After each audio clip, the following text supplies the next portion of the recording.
In this segment, we'll talk about the equipment you need for architectural photography. Architectural photography is one of the few types of photography that your camera is going to make a significant difference. The most popular types of cameras are full-frame cameras and crop sensor cameras. A full-frame camera has a larger sensor than a crop camera and gives you a larger frame of view. The crop sensor cameras gives you a crop of the full-frame camera as you see here. So with the same photo taken at the same distance, at the same lens, your field of view is decreased with a crop sensor camera. Full-frame sensors also have more light gathering ability, therefore they handle low light with higher ISO settings much better than a crop sensor camera. Full-frame sensors will also have a broader dynamic range. Since quite a bit of architectural photography is done with a wide-angle lens, you can see how this will affect your final image. However, you can certainly capture great images with a crop sensor as well, so don't give up if you don't own a full-frame camera. There are plenty of photographers who have created amazing images without a full frame. Lenses. Generally the most important investment that you can make. It does come with a cost. We're going to go over several different types of lenses as you see here, and we'll start with the wide-angle lens. A good wide-angle lens like this one, a 16 to 35 millimeter f2.8, is going to give you a super wide view, which kind of enables you to get into a tighter shooting area and more expansive views. The downfall of the wide-angle lens is keystone distortion. You're going to see the buildings look like they're falling backwards. And that's called a keystone distortion, and there's several things that you can do to correct it. We'll talk about that during this course, but know that that's one of the consequences of the wide-angle lens.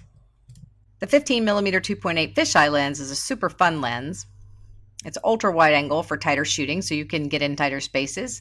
It also gives you expansive views like you see here with the Eiffel Tower. The downfall of the fisheye lens is the bulbous distortion, which is not desired all the time, but certainly can be appreciated in many applications such as this. There is a way to fix the bulbous distortion, and we'll also talk about this in this course. A good telephoto 7200 2.8 lens is also going to be beneficial because it's going to minimize that distortion. So why don't we use it all the time? Because you're going to have to stand really far away from the building. So as you can see here in this diagram, the building is in red. My fisheye point of view, I was right on top of the building and still able to capture the entire building. A little step away from that was where I was, or with the wide-angle lens.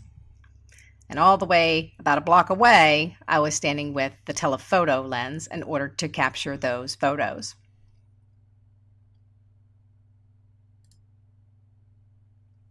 The last lens we'll talk about is a tilt shift 17 millimeter lens. This is the Mac Daddy that takes some skill to operate, but it affords you the advantage of a wide angle, at the same time allows you to tilt and shift the lens to fix distortion in camera, so you're not having to do it in post-processing. These lenses I talked about were for the full-frame cameras, so excellent choices for a crop sensor camera would be a 10 millimeter fisheye lens, and also for the wide angle, a 10 to 20 millimeter lens would be a good option. Graduated neutral density and polarizing filters are also going to be excellent tools to keep them on hand in your camera bag. Graduating filters are darker at the top, which darkens your sky in comparison to the building and the ground below. You're also going to need a cable release or a remote trigger when we start photographing buildings at night. And a really fun tool, definitely not a must, but certainly something to add if you can, is a Cam Ranger. Cam Ranger is a device you can connect to your camera, and it displays your images on your phone or your iPad. You can even have it display your images on your computer. You're also going to need a tripod. Sturdy is key here. Forget the lightweight smaller ones. They are lighter to carry, but they can be a big mistake. A ball head is much more useful than a pan tilt head that is usually used for video. Pan tilt will only allow you to adjust the pitch and yaw of the camera position, but the ball head is going to let you rotate 360 degrees around. And that's just about it for equipment that you'll need. So let's get started shooting a building during the day. When photographing a building during the day, you can get away without a tripod. However, in HDR photography, you'll do better if you are. We'll discuss that in the next segment of this course. First of all, camera settings. You'll want to start in manual mode. In broad daylight, you've got plenty of light, so you're going to set your ISO to 100 or 200. It's the brightest light, and all you will need for daytime. Next, you're going to want to set your aperture for depth of field. And for depth of field in architectural photography, you're going to want a deep depth of field, since you want your foreground all the way to your background in focus. Since we're shooting with a wide-angle lens in most cases, f11 is going to be an excellent go-to to set your aperture. The last step is to set your shutter speed. It's quite easy to get the proper exposure at this point. Simply use your camera's light meter indicator to know if you are properly exposed. It looks like this. Your image is properly exposed when your indicator is metering at 0, or at least that's what the camera's computer thinks. Remember, it is a computer and it may not be the absolute best, but it will definitely get you your starting point. An underexposed image will look like this. But if you watch the meter indicator while adjusting your exposure, you'll eventually see the indicator on 0 and see you have proper exposure. The point of doing this manually is to understand you don't have to stay on 0. You'll find that sometimes the best image is going to be a little darker or a little lighter. When photographing architectural photography, you'll want to walk around the property looking at all possible perspectives, leading lines that make your composition better, and patterns that can be interesting. Look for reflections. Be sure to keep your camera level. One of the biggest no-nos and biggest distractions in architectural photography can be a wobbly horizon line. During the day, the first thing we're going to notice is a lack of dynamic range.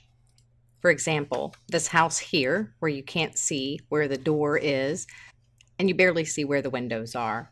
The camera doesn't have the ability to see the same dynamic range as the human eye can. Here's an example to try to make it make sense. With your eyes focused on the ground in the first photo here, you see what the eyes would see. We can see the detail of the ground and the bottom of the Eiffel Tower. And as the eyes go to the top of the image, we see the sky in good color. But really what our mind sees is all of it all together, because our brains can process that. Dynamic range is where the eye has a huge advantage. Our pupil opens and closes for different brightnesses, and it far surpasses the capabilities of a single camera image. Our eyes can see up to a range exceeding 24 stops of light. A camera, however, cannot. One of the ways to offset the harsh daylight is the golden hour. The golden hour is in the earlier and later parts of the day, basically the hour after sunrise and the hour before sunset.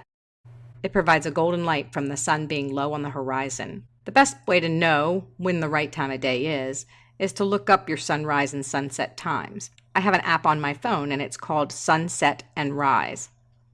It gives me the exact times in whatever location that I'm going to be in, of what time the sun is going to rise and set. Don't count on it being an hour though, it really isn't an hour, although most refer to it as that. So you'll want to take the time to set up your composition ahead of time. Planning ahead will go a long way and pay off.